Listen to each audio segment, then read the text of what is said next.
സറാഫിൻ എന്ന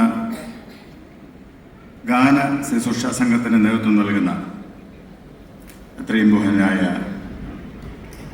ജോസഫ് അച്ഛൻ, patron director mister Jenarold, president Nithin, secretary Richu, doctor Richu, vice president mister Arun, joint secretary doctor Jobin, accountant Jijo, treasurer Aneesh, മറ്റ് ഇതിൻ്റെ committee അംഗങ്ങളെ, നിങ്ങൾക്കും എൻ്റെ അഭിനന്ദനങ്ങൾ. ഒരു വാക്യം ഞാൻ വായിക്കട്ടെ. വിശുദ്ധ ലൂക്കോസ് എഴുതിയ സുവിശേഷം 2-ാം അധ്യായം 13-14 വാക്യം.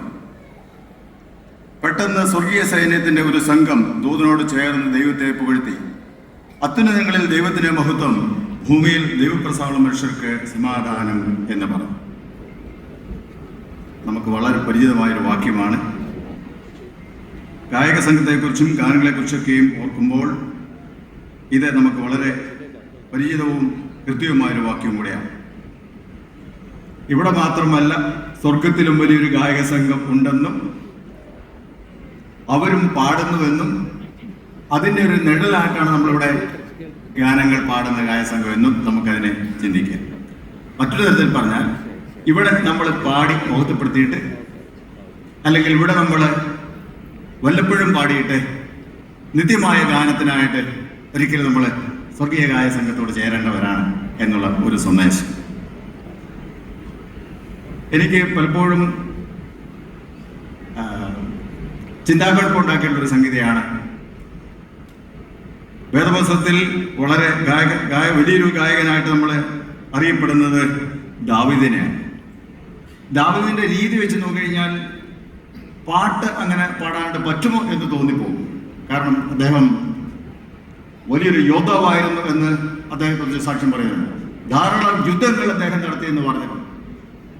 ധാരാളം ജീവിതത്തിൽ ഒത്തിരി പ്രതിസന്ധികളോടെ കടന്നുപോയ ആളാണെന്ന് അവിടെ രേഖപ്പെടുത്തിയിട്ടുണ്ട്. ഇതിൻ്റെ എല്ലാ നടുവിൽ അദ്ദേഹം ഇങ്ങനെ പാടുന്നതാണ് ഉള്ള സന്ദേഹമുണ്ടായത്.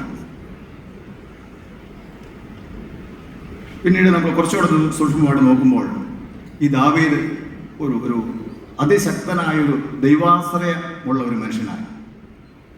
ജീവിതത്തിൽ എല്ലാ സമയങ്ങളിലും അദ്ദേഹം ദൈവത്തിൽ പരിപൂർണമായിട്ട് ആശ്രയിക്കുകയും ശരണപ്പെടുകയും ചെയ്തു.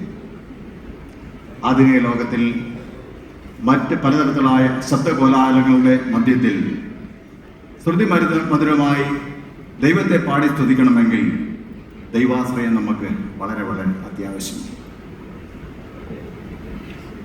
സെറാഫീം ഗായക സംഘം അത് വളർന്ന് സമൂഹത്തിലെ എല്ലാ മേഖലകളിലുമുള്ള ദൈവഭക്തരായ ആൾക്കാരെ ഇതിലേക്ക് ആകർഷിക്കുവാനും അവർ ദൈവാശ്രയമുള്ളവരായി ജീവിതത്തിൽ ഏത് സമയത്തും ദൈവത്തിൽ ആശ്രയിച്ചുകൊണ്ട് ദൈവത്തിൻ്റെ മഹത്വം ദർശിച്ച് ദൈവത്തെ മഹത്വപ്പെടുന്നവരുമായി തീരുവാൻ ഈ സെറാഫിൻ്റെ പ്രവർത്തനങ്ങൾ മൂലം ഇടയാകട്ടെ എന്ന് ഞാൻ ആശംസിക്കുന്നു. 9ാമത് വർഷമാണ് ഇത്.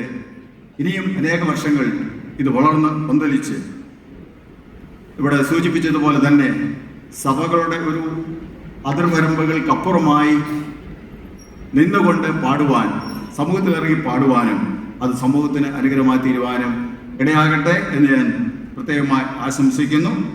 ഈസ്റ്റ് കേരള മഹാടയുടെയും കൊല്ലം കൊട്ടാരക്കര മഹാടയുടെയും സർവോപരി സൗത്ത് കേരള മഹാടയുടെയും എല്ലാവിധമായ ആശംസകളും ഞാൻ സെറാഫിനും പ്രത്യേകിച്ച് ഈ യാഫ എന്ന പ്രോഗ്രാമിനും നേരുന്നു. ദൈവം നമ്മളെല്ലാവരെയും ഒരുപോലെ അനുഗ്രഹിക്കും.